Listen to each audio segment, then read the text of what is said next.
Assalamualaikum warahmatullahi wabarakatuh. Halo guys. Di video kali ini saya akan memberikan tutorial, nanti dibilang sok tahu. Berbagi pengalaman. Nah, ini kayaknya lebih tepat guys. Berbagi pengalaman dalam memperbaiki power tools. Sebelah kanan ini adalah impact wrench. Ini kiriman dari Avon, Sungai Liat, Bangka Belitung.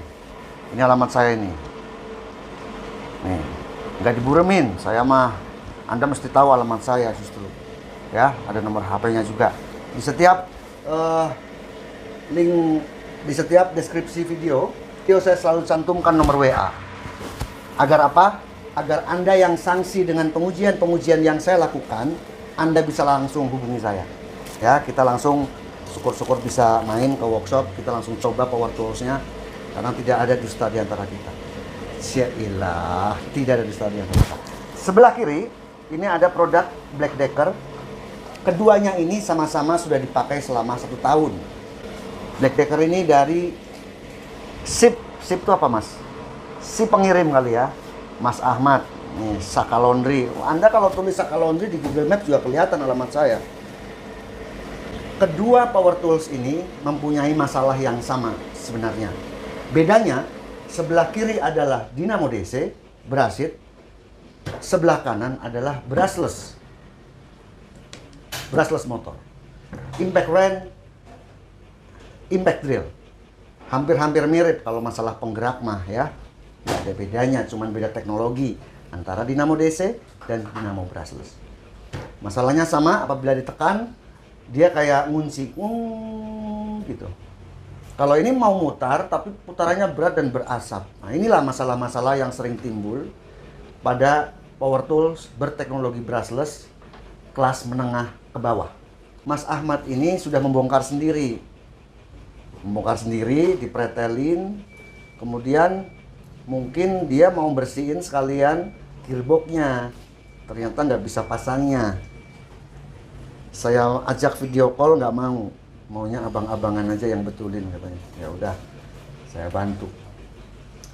Mudah-mudahan saya bisa merangkai. Ini udah saya masukin setengah ya, setengah dari gearboxnya, tinggal dari sisi belakangnya yang di sini nanti. Tadi pagi saya bongkar untuk dinamo DC ini, karena saya berusaha untuk mengakali supaya dinamo bawaan ini, dinamo yang ori ini masih bisa dipakai. Saya buka, ini ada bekasnya ya, congkelan-congkelan ini. Udah saya buka, ternyata memang kotor.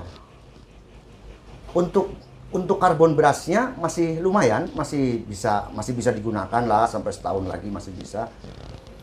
Tetapi memang kotor dan macet. Ya karena kotor macet. Apa yang menyebabkan macet dan kotor itu? Yaitu dari serbuk karbon brush. Serbuk karbon brushnya itu akhirnya bikin macet as pada bagian belakang dan pada bagian depan. Setelah saya bongkar, saya bersihkan. Anda bisa bersihkan nanti dengan bensin pakai kuas ya. Jadi setelah Anda dibuka, Anda bersihkan pakai bensin dan kuas. Atau kalau saya tadi menggunakan ini pembersih karburator yang tinggal semprot-semprot aja, karena kan saya harus cepat. Dan ternyata sekarang udah jalan guys ya. Jadi kalau saya langsungin seperti ini. Kemarin Mas Ahmad nyoba begini juga, saya suruh coba dilepas, dipasang baterainya, jalan nggak? Ternyata nggak jalan bang, cuman bunyi ngik katanya. ngik. Nih kita coba pencet ya. Ini jalan guys. Alhamdulillah masih bisa mempertahankan dinamo bawaan. Karena memang harga dinamo asli ini, yang Black Decker ini, kalau kita ke service center agak lumayan guys ya, mungkin 300-an ribu. Saya waktu itu kasih saran, ya kalau memang harus ganti, ya beli yang China aja nggak apa-apa, yang 100 ribuan kan banyak. Kayaknya ini mirip ya dengan RS 550 ini ya, mirip. Tapi alhamdulillah ini bisa diperbaiki, bisa berfungsi lagi. Jadi baca sendiri ya, saya nggak kelihatan, mata saya udah susah. Kemudian untuk yang impact wrench brushless motor, Nggak usah saya sebutin mereknya ya, udah tahu ya, kalau begini udah tahu ya. Ini udah saya akalin guys ya. Rotor dan stator ini tidak center. Rotor, stator. Ini nggak center. Sehingga ini bergesekan. Si rotor ini, dinding ini bergesekan. Ini kelihatan nih bekas gesekan-gesekan. Gesek stator di sini. Jadi putarannya jadi berat. Kalau dipaksakan terus, ini akan membuat kontrol modul ini jebol. Karena arusnya balik dari baterai ke modul. Modul dikasih perintah sama trigger, suruh kirim listrik ke brushless motor. Brushless motornya nolak, nggak nampung karena mutarnya nggak lancar. Balik lagi ke kontrol modul. Nah, ini bisa jebol kalau dipaksakan. Jadi kalau Anda mempunyai power tools berteknologi brushless yang kerja motornya nggak normal, itu segera bongkar. Nah, ini bisa dibenerin nih. Ini supaya center bagaimana nanti pas dipasang di casingnya. Karena center tidaknya dinamo brushless ini tergantung dari casing. Nah, inilah kekurangan menurut saya brushless motor produk China seperti ini. Tidak menyatu, tidak kebungkus seperti halnya dinamo DC. Dinamo DC kan seperti ini. Artinya untuk rotor dan stator ya center lah, orang dia ada bearing depan dan bearing belakang. Kalau ini kan bearingnya ini bertumpu kepada casing. Kalau casingnya udah nggak beres, yang namanya dengan berjalannya waktu, ya kan, pasti kan lama-lama oblak juga, apalagi terbuat dari plastik casingnya. Nah, inilah saya pernah juga membuat sebuah konten keuntungan atau kelebihan dan kekurangan dinamo brushless seperti ini dibandingkan dengan dinamo DC. Kalau dinamo DC seperti ini, mudah penanganannya. Kalau macet, seperti halnya milik Mas Ahmad ini macet, kita tinggal buka. Dari sisi belakangnya ini kita buka, kita bersihkan, kita cek karbon brushnya. Kalau karbon brushnya habis ya, kalau nemu di online ya beli. Kalau nggak ada ya udah ganti aja segeluntung. Kita cabut, kita beli lagi. Yang penting ukuran dimensinya sama. Panjang lebar tingginya sama. 100.000 beres urusan. Nah, kalau ini bagaimana nih guys? Saya sudah coba ganjel-ganjel guys. Nih, ada nih. Saya kenapa sih membuat konten ini? Ya supaya Anda ini mengerti bahwa brushless motor itu bagus. Tenaganya besar. Kemudian pemakaian baterainya hemat. Iya. Tetapi ya kayak gini masalahnya. Nah, kalau Anda punya dana lebih, belilah brushless motor. Tapi yang merek-merek kayak gini guys. Nah, mantul itu. Wow, abang-abangan di endorse sama DeWalt. Jadi ngomongnya begitu. Bukan begitu. Bukan masalah endorse gak endorse. Kalau produknya DeWalt maupun Stanley untuk brushless motornya, modelnya nggak begini. Modelnya itu mirip dengan dinamo DC. Ada casingnya guys, ya, terbungkus sehingga independen. Terbungkus begini. Ada sekrup lagi 4 biji. Sehingga power toolsnya mau jatuh kayak mau apa kayak nggak akan geser antara stator dan rotornya. Nah kalau model begini, ayo geser setengah mili aja dia nggak akan mau muter guys, nggak akan mau muter. Ya namanya power tools, kita di lapangan kan pasang-pasang kanopi kayak ngebor-ngebor apa kayak di atas instalasi listrik, tiba-tiba jatuh power toolsnya. Nah kan repot.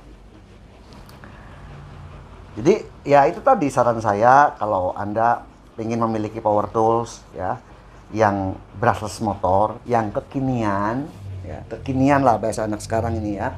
Kekinian bang, ya udah belinya kalau bisa, mending ngumpulin duit ya, dikumpulin dulu. Belinya yang merek-merek, yang kuning-kuning lah ya, yang kuning-kuning. Itu brushless motornya, konstruksinya itu kokoh. Nanti saya kasih deh fotonya ya. Saya kasih foto untuk brushless motor versi mereka yang kuning-kuning itu. Saya udah coba sampai 2 hari guys. Saya biasanya betulin power tools tuh nggak lebih dari 2 jam untuk satu. Nggak lebih dari 2 jam biasanya. Satu beres, satu beres, satu beres, gitu aja. 1 jam beres, 1 jam beres, 1 jam beres. Ini udah 2 hari guys. Ini yang punyanya juga nyerah, bang, aku nyerah bang, dulu lah bang, aku pasrah, udah aku kirim aja ke rumah abang lah. Mungkin kalau Mas Afon ini nonton ini, nanti aku kasih linknya, nanti link videonya biar ditonton. Ketawa juga dia kali. Ini saya ganjel-ganjel nih, nggak berhasil juga. Saya ganjel pakai amplas ini, amplas tuh. Terakhir saya curiga, ini kan seperti ini modelnya, ini kan housingnya gearbox. Ini agak oblak guys, seperti kayak kurang presisi gitu, ya.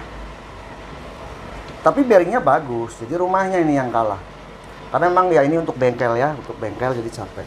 Tapi saya akan coba dulu untuk mengganti o-ring atau sealnya ini. Nah, ini ada sealnya guys ya. Nah, ini ada o-ring. Saya akan ganti o-ringnya ini atau seal karet ini dengan yang ukuran lebih besar. Ini kan 1,5 mili. Ya, mungkin saya akan ganti ke 2 mili atau 1,7 supaya posisi rotor itu menjadi lebih mantap gitu ya. Lebih mantap duduk di gearboxnya. Supaya si bearing ini masuk ke housing gearbox ini lebih mantap ya. Barangkali ini solusinya. Karena kalau saya cek untuk brushless motor, gearbox, kontrol modul, trigger semuanya normal. Ini nih hanya putaran antara rotor sama stator ini nggak mau center. Jadi akhirnya nggak mau muter, ampere tinggi. Kalau tukang zaman dulu bilangnya ampere tinggi, Pak. Saya juga udah coba untuk mengganjal ini dengan seng yang tipis ya, aluminium lembaran yang tipis, nggak berhasil juga. Paksa nanti saya besok cari o-ring nanti di toko onderdil motor atau onderdil mobil. Oke guys, jadi seperti inilah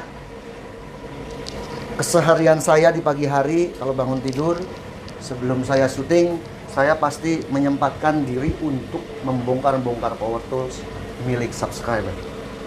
Tapi saya batasi setiap minggunya nggak bisa lebih dari 3 ya, karena waktu saya akan terbatas. Saya siang harus syuting untuk membuat konten-konten video, ya malam harus istirahat guys ya. Jadi gitu ya guys ya, power tools itu semuanya mempunyai kelebihan dan kekurangan. Oh iya, satu lagi, ini banyak sekali pertanyaan. Bang, saya punya power tools, untuk caknya ini kan 10 mili, kalau diganti ke 13 mili bisa nggak? Ya sebenarnya selama drat untuk caknya ini sama, ya bisa, nggak ada masalah. Ada lagi nih, banyak nih. Bang, bor yang saya beli, mata obengnya sering lepas. Kemudian mata bornya sering lepas dari caknya. Bagaimana bang ya solusinya? Kok jelek ya power tools merek A, merek B, merek C? Begini guys, saya itu mereview sebuah power tools itu mungkin sudah ratusan. Kenapa ratusan? Karena jumlah video saya sudah hampir di 230 atau 240 video abang-abangan channel itu. Berarti kan ratusan power tools. Nah, untuk bor, cordless drill, impact drill, hammer drill, itu sebenarnya bukan aturan baku sih ya, bukan aturan baku. Tetapi kita itu setiap kali melakukan penyekrupan yang berat ya, penyekrupan yang berat, misalnya untuk kayu keras, sekrupnya panjang, ya kita jangan hajar-hajar terus tanpa mengencangkan caknya. Beda kalau kita menyekrup hanya multiplex atau block board ketebalan 18 mili. Itu 10 lubang juga nggak akan lepas ya. 10 lubang juga nggak akan lepas. Ya wajar-wajar saja 5 lubang. Setelah 5 lubang kita sekrup, kita kencangin lagi. Keret. 5 lubang lagi disekrup, kencangin lagi. Keret. Itu kebiasaan saya dari dulu gitu loh. Nah, saya menilai power tools baik atau tidak bukan dari yang hal-hal seperti itu. Oh, mata obengnya gampang lepas berarti power toolsnya jelek. Oh enggak. Seberapa kuat sih kekuatan tangan kita buat ngencengin cak seperti ini? Hanya 2 jari loh ini. Ini pun hanya 2 jari loh ini.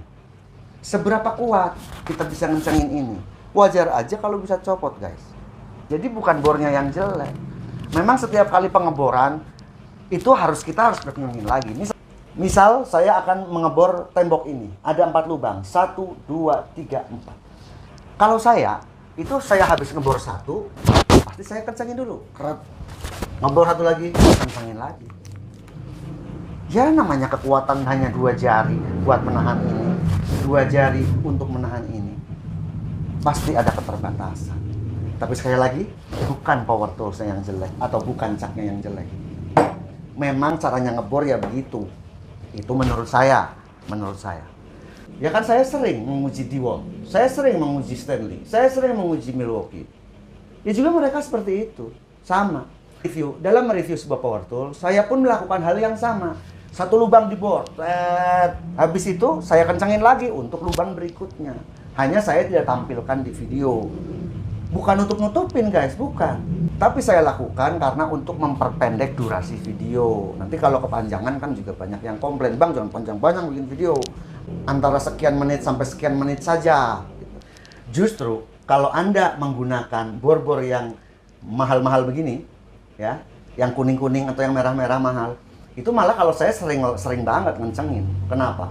Caknya repot ngebongkarnya. Caknya mahal guys. Kalau beginian mah 30.000 juga seabrek-abrek, rusak.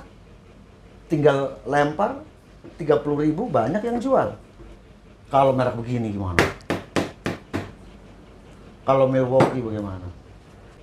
Karena menurut saya berkualitas atau tidaknya sebuah power tool itu bukan masalah lepas mata obeng atau mata bor.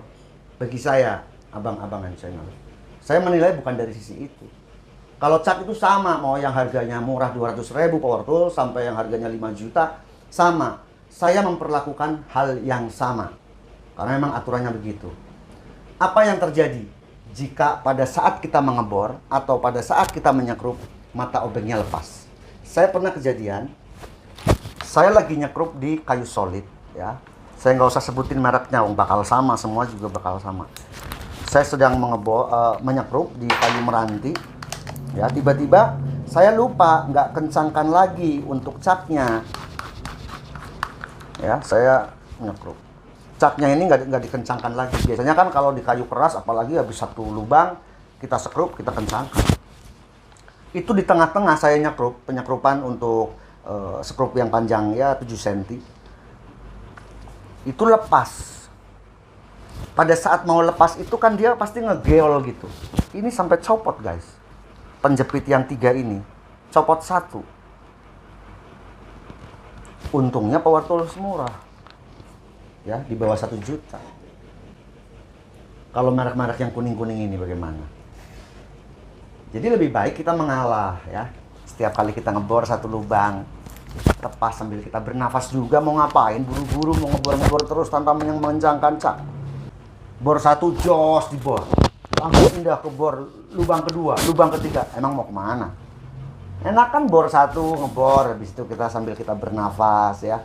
Kita ngebor kan capek, dorong pakai tenaga. Kita istirahat setengah menit sambil ngencengin dulu. Set, masukin lagi bor kedua. Kencengin lagi, set. Kan malah enak kerja guys, ya nggak? Mantul. Jadi sekali lagi, saya juga melakukan hal yang sama. Mau bor murah, bor menengah, atau bor kelas yang mahal, melakukan hal yang sama. Setiap kali ngebor, setiap kali nyekrup, untuk penyekrupan yang berat-berat, saya langsung kencangkan lagi caknya. Karena saya nggak mau repot. Takutnya lepas, kita lagi di posisi tengah-tengah, ini ujungnya bisa copot. Alhasil kita harus ganti cak. Nah itu kan lebih repot. Mendingan kita ngalah ngencang-ngencangin. Berbeda perlakuannya jika kita menggunakan bor listrik yang caknya model seperti ini. Untuk pengencangannya menggunakan kunci. Ya kuat. Tapi ini pun menggunakan bor seperti ini pun tetap guys, kalau saya 5 lubang saya ambil kuncinya, saya kencangkan lagi 5 lubang gitu loh. Kalau cordless drill, impact drill cordless, yang cordless gitu, itu saya 1 lubang saya kencangin, 1 lubang saya kencangin untuk pengeboran impact, ya, pengeboran ke tembok. Tapi kalau penyekrupan hanya penyekrupan ke blockboard, multiplex, MDF, ya 5 sekrup, 10 sekrup kita kencengin. Itulah. Ya emang harus begitu. Ya, bukan bornya jelek, bukan. Oke guys, demikian video berbagi pengalaman. Lebih cocok berbagi pengalaman dalam menservis power tools berteknologi lama, berteknologi motor DC, dan berteknologi kekinian. Ya, kalau anak sekarang kan bilangnya kekinian. Semoga bermanfaat. Jangan lupa subscribe, like, share, dan komen agar channel ini berkembang. Terima kasih sudah menonton. Wassalamualaikum warahmatullahi wabarakatuh.